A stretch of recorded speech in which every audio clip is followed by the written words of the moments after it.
Economic systems, capitalism, socialism and mixed economy. ഒരു society അല്ലെങ്കിൽ economy face ചെയ്യുന്ന ഏറ്റവും ഇമ്പോർട്ടൻ്റ് ആയിട്ടുള്ളൊരു പ്രോബ്ലമാണ് സ്കേഴ്സിറ്റി ഓഫ് റിസോഴ്സസ്.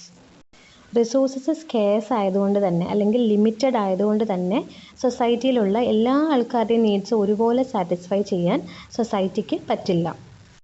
ഇങ്ങനെ റിസോഴ്സസ് ലിമിറ്റഡ് ആവുകയും നമ്മുടെ വോൺസ് അൺലിമിറ്റഡ് ആവുകയും ചെയ്യുമ്പോൾ ഉണ്ടാകുന്നൊരു ഇക്കണോമിക് പ്രോബ്ലമാണ് the problem of economising scarce resources.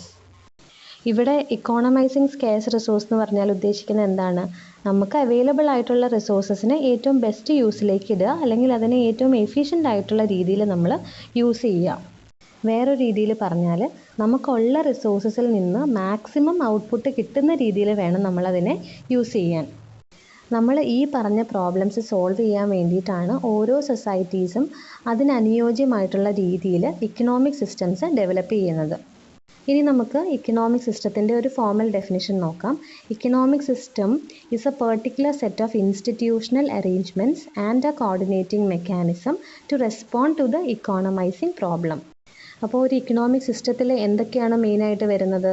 Economic decisions എടുക്കാൻ സഹായിക്കുന്ന പലതരത്തിലുള്ള ഇൻസ്റ്റിറ്റ്യൂഷണൽ അറേഞ്ച്മെൻറ്റ്സും അതുപോലെ തന്നെ ഇക്കണോമിക് ആക്ടിവിറ്റീസിനെ കോർഡിനേറ്റ് ചെയ്യാൻ പറ്റുന്ന പല മെത്തേഡ്സും നമുക്ക് ഇക്കണോമിക് സിസ്റ്റത്തിൽ കാണാം. സോ ഒരു ഇക്കണോമിക് സിസ്റ്റമാണ് തീരുമാനിക്കുന്നത് ഒരു ഇക്കോണമിയിൽ എന്ത് ഗുഡ്സാണ് പ്രൊഡ്യൂസ് ചെയ്യേണ്ടത്, അത് എങ്ങനെ പ്രൊഡ്യൂസ് ചെയ്യണം, അത് ആർക്കാണ് ഡിസ്ട്രിബ്യൂട്ട് ചെയ്യേണ്ടത്, അതുപോലെ ടെക്നോളജിക്കൽ പ്രോഗ്രസ് ഇക്കോണമിയിൽ എങ്ങനെ പ്രൊമോട്ട് ചെയ്യാം, and how we can accommodate changes ഇക്കോണമിയിൽ വരുമ്പോൾ നമുക്ക് അതിനെ എങ്ങനെ അക്കോമഡേറ്റ് ചെയ്യാം. ഇനി എല്ലാ സൊസൈറ്റീസും ഒരേ ഇക്കണോമിക് സിസ്റ്റംസ് ആണോ ഫോളോ ചെയ്യുന്നത്? ഒരിക്കലുമല്ല. ഒരു ഇക്കോണമിയിൽ ഫാക്ടേഴ്സ് ഓഫ് പ്രൊഡക്ഷൻ ആരാണ് ഓൺ ചെയ്യുന്നത്, അതുപോലെ ഇക്കണോമിക് ആക്ടിവിറ്റീസ് ഡയറക്റ്റ് ചെയ്യാൻ അവർ ഉപയോഗിക്കുന്ന മെത്തേഡ് എന്താണ്, ഇതിനെയൊക്കെ ആശ്രയിച്ചാണ് നമ്മൾ ഇക്കണോമിക് സിസ്റ്റത്തിനെ ക്ലാസിഫൈ ചെയ്യുന്നത്.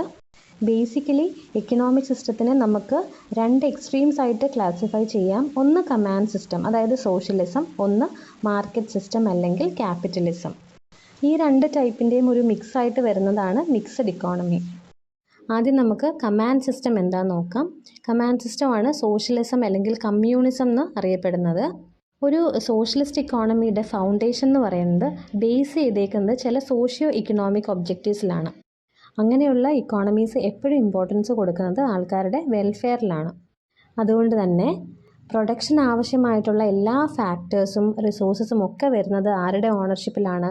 ഗവൺമെൻറ് അല്ലെങ്കിൽ സ്റ്റേറ്റിൻ്റെ ഓണർഷിപ്പിലാണ് വരുന്നത്. ചെറിയ ചെറിയ ട്രേഡിംഗ് ഫേംസ് ഒക്കെയാണ് അവിടെ പ്രൈവറ്റ് ഓണർഷിപ്പിൽ വരുന്നത്. സോ ഒരു സോഷ്യലിസ്റ്റ് ഇക്കോണമിയുടെ ഫസ്റ്റ് ഫീച്ചറാണ് ഗവൺമെൻറ് ഓണർഷിപ്പ് ഓഫ് റിസോഴ്സസ്. ഏറ്റവും ഇമ്പോർട്ടൻ്റ് ആയിട്ടുള്ള പ്രോപ്പർട്ടി റിസോഴ്സസ് ഒക്കെ ഓൺ ചെയ്യുന്നത് ആരാണ്? ഗവൺമെൻറ് ആണ്. അപ്പോൾ എല്ലാ ബിസിനസ് ഫേംസും അവിടെ ഗവൺമെൻറ്റിൻ്റെ ഡയറക്റ്റീവ്സിലാണ് മേജർ പ്രൊഡക്ഷൻസ് നടത്തുന്നത്.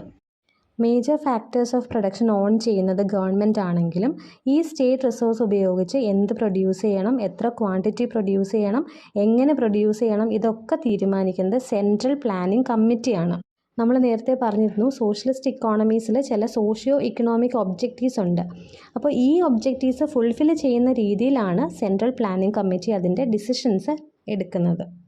ഒരു സെൻട്രൽ ഇക്കണോമിക് പ്ലാൻ വെച്ചാണ് ഈ ഒരു പെർട്ടിക്കുലർ ഇക്കണോമിക് സിസ്റ്റം വർക്ക് ചെയ്യുന്നത്. ഇവിടെ എക്കണോമിക് ഡിസിഷൻ മേക്കിംഗ് നടത്തുന്നത് ഒരു പെർട്ടിക്കുലർ സെൻട്രൽ എക്കണോമിക് പ്ലാനിൻ്റെ അടിസ്ഥാനത്തിലാണ്. ഈ ഒരു സെൻട്രൽ പ്ലാനിൻ്റെ അടിസ്ഥാനത്തിലാണ് ഓരോ സെക്ടേഴ്സിനും ആവശ്യമായിട്ടുള്ള അല്ലെങ്കിൽ ഓരോ ആക്ടിവിറ്റീസിനും ആവശ്യമായിട്ടുള്ള റിസോഴ്സസ് അലോക്കേറ്റ് ചെയ്യുന്നത്.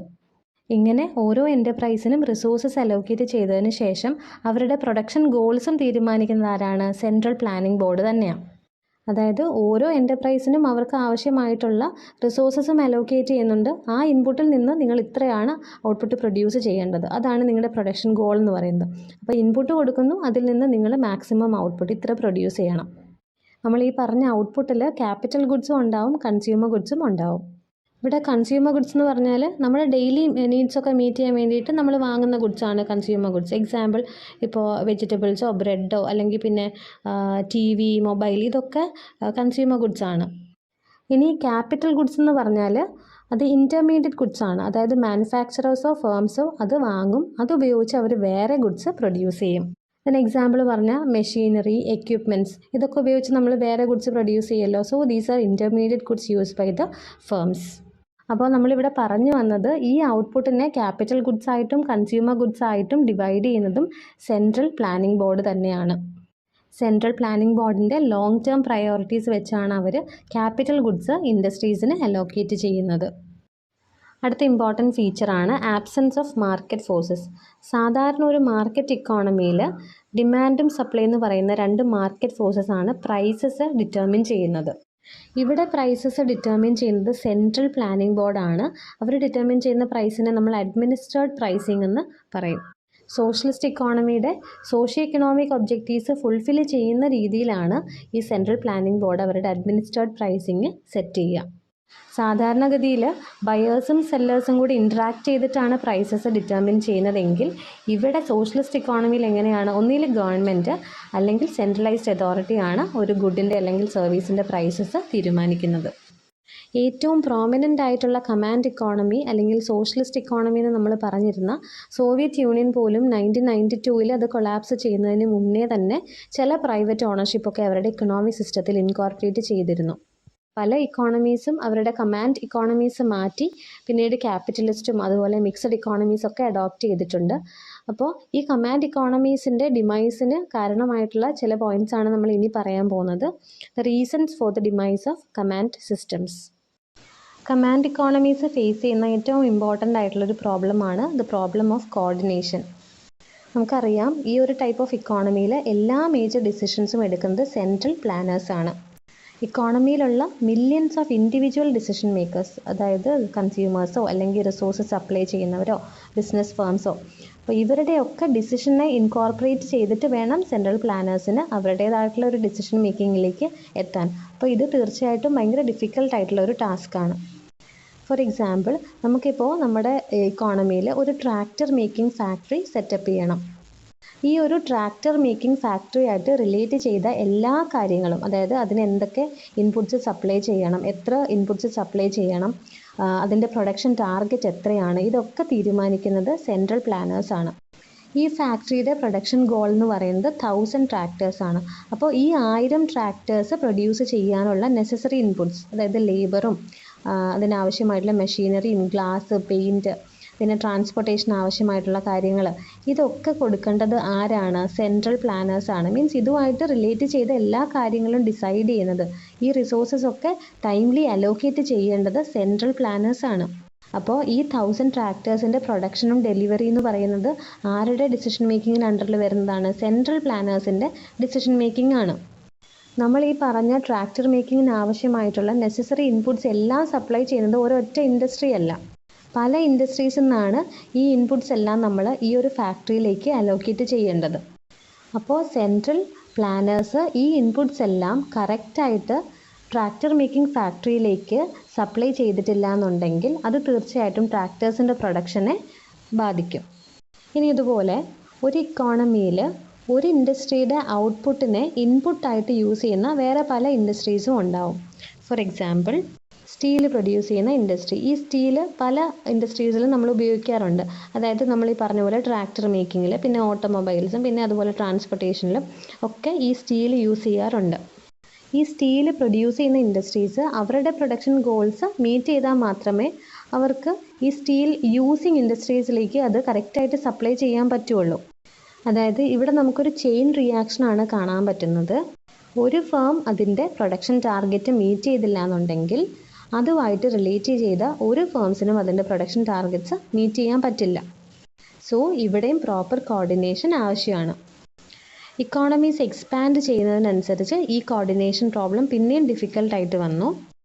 ഇക്കോണമീസ് എക്സ്പാൻഡ് ചെയ്യാൻ മീൻസ് അവരുടെ നമ്പർ ഓഫ് ഇൻഡസ്ട്രീസ് അവിടെ ഇൻക്രീസ് ചെയ്തു. പിന്നെ പ്രോഡക്ട്സും അവർ ഉപയോഗിച്ചുകൊണ്ടിരുന്ന പ്രൊഡക്ഷൻ പ്രോസസ്സുകളെല്ലാം കുറച്ചും കൂടെ ഹൈലി സോഫിസ്റ്റിക്കേറ്റഡ് ആയി. അങ്ങനെ വന്നപ്പോൾ എന്ത് സംഭവിച്ചു? സിംപ്ലർ ഇക്കോണമിയിൽ അവർ യൂസ് ചെയ്തുകൊണ്ടിരുന്ന പ്ലാനിങ് ടെക്നിക്സ് ഒക്കെ ലാർജർ ഇക്കോണമിയിൽ യൂസ് ചെയ്യാൻ പറ്റാതെ വന്നു, അല്ലെങ്കിൽ അത് ഇനാഡിക്വേറ്റ് ആയി, ഇന്നെഫിഷ്യൻ്റ് ആയി. അങ്ങനെ വന്നപ്പോൾ ഒരുപാട് ഇൻഡസ്ട്രീസിന് പ്രൊഡക്ഷൻ സ്റ്റോപ്പേജസ് ഒക്കെ ഫേസ് ചെയ്യേണ്ടതായിട്ട് വന്നു. അങ്ങനെ പ്ലാനേഴ്സ് എന്ത് ചെയ്തു? The suppress the product variety. ഒരുപാട് പ്രൊഡക്ട്സ് പ്രൊഡ്യൂസ് ചെയ്തുകൊണ്ടിരുന്ന ഇൻഡസ്ട്രീസ് പിന്നെ അത് കട്ട് ചെയ്തിട്ട് 1-2 പ്രൊഡക്ട്സിലായിട്ട് ചുരുക്കി. ഒരു കമാൻഡ് ഇക്കോണമി ഫേസ് ചെയ്യുന്ന രണ്ടാമത്തെ ഇമ്പോർട്ടൻറ്റ് പ്രോബ്ലമാണ് ദ ഇൻസെൻറ്റീവ് പ്രോബ്ലം. നമുക്കറിയാം, ഒരു കമാൻഡ് ഇക്കോണമിയിൽ ഔട്ട്പുട്ട് മിക്സ് ഫിക്സ് ചെയ്യുന്നത് എപ്പോഴും സെൻട്രൽ പ്ലാനേഴ്സാണ്. സാധാരണ ഒരു മാർക്കറ്റ് ഇക്കോണമിയിൽ ഡിമാൻഡ് ഫോഴ്സും സപ്ലൈ ഫോഴ്സും ഇൻട്രാക്ട് ചെയ്തിട്ടാണ് പ്രൈസും ക്വാണ്ടിറ്റിയും ഫിക്സ് ചെയ്യുന്നത്.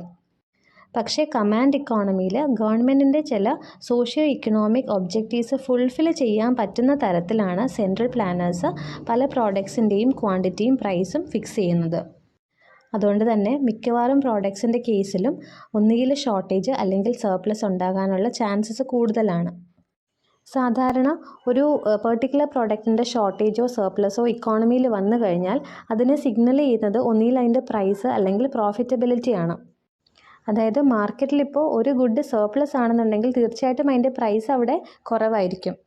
ഇങ്ങനെ ഒരു സിറ്റുവേഷൻ വന്നു കഴിഞ്ഞാൽ ഫേംസിന് മനസ്സിലാക്കാം പ്രോഡക്റ്റിൻ്റെ പ്രൈസ് മാർക്കറ്റിൽ ഒരുപാട് കുറഞ്ഞിരിക്കുകയാണ്. അതിൻ്റെ റീസൺ എന്ന് പറഞ്ഞാൽ അതിൻ്റെ സർപ്ലസ് ആണ്. അപ്പോൾ നമുക്കത് ആ ഒരു പെർട്ടിക്കുലർ ഗുഡ് ഇത്രയും പ്രൊഡ്യൂസ് ചെയ്യേണ്ടതായിട്ടില്ല. അതുപോലെ ഒരു മാർക്കറ്റിൽ ഇപ്പോൾ ഒരു പെർട്ടിക്കുലർ ഗുഡിൻ്റെ പ്രൈസ് കൂടി നിൽക്കുവാണെങ്കിൽ അതെന്താണ് സിഗ്നൽ ചെയ്യുന്നത്? ആ ഒരു പെർട്ടിക്കുലർ കമോഡിറ്റിയുടെ ഷോർട്ടേജ് ആണ്. അതിൻ്റെ സപ്ലൈ അവിടെ കുറവായതുകൊണ്ടാണ് അതിൻ്റെ പ്രൈസ് ഇത്രയും കൂടി നിൽക്കുന്നത്. So we have to produce it more. അപ്പം നമുക്കത് കൂടുതലായിട്ട് പ്രൊഡ്യൂസ് ചെയ്യാം.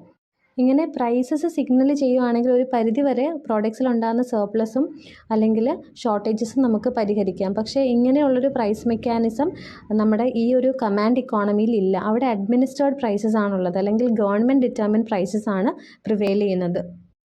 ഇനിയിപ്പോൾ ഈ കമാൻഡ് സിസ്റ്റത്തിലുള്ള മാനേജേഴ്സോ ഫേംസോ ഈ ഷോർട്ടേജസോ സർപ്ലസസോ ഐഡൻറ്റിഫൈ ചെയ്ത് കഴിഞ്ഞാലും they had no incentive to adjust production. കാരണം അതൊക്കെ ഡിറ്റർമിൻ ചെയ്യുന്നത് സെൻട്രൽ പ്ലാനേഴ്സാണ്. അതുപോലെ സെൻട്രൽ പ്ലാനിങ്ങിൽ പ്രോഫിറ്റ് മോട്ടീവ് ഇല്ലാത്തത് കൊണ്ട് തന്നെ ഇന്നോവേഷൻസിനോ അല്ലെങ്കിൽ പുതിയ കണ്ടുപിടുത്തങ്ങൾക്കോ ഓൺടർപ്രണർഷിപ്പിനോ ഒന്നും ഒരു ഇമ്പോർട്ടൻസും ഇല്ല, അതുപോലെ റിവാർഡും ഇല്ല.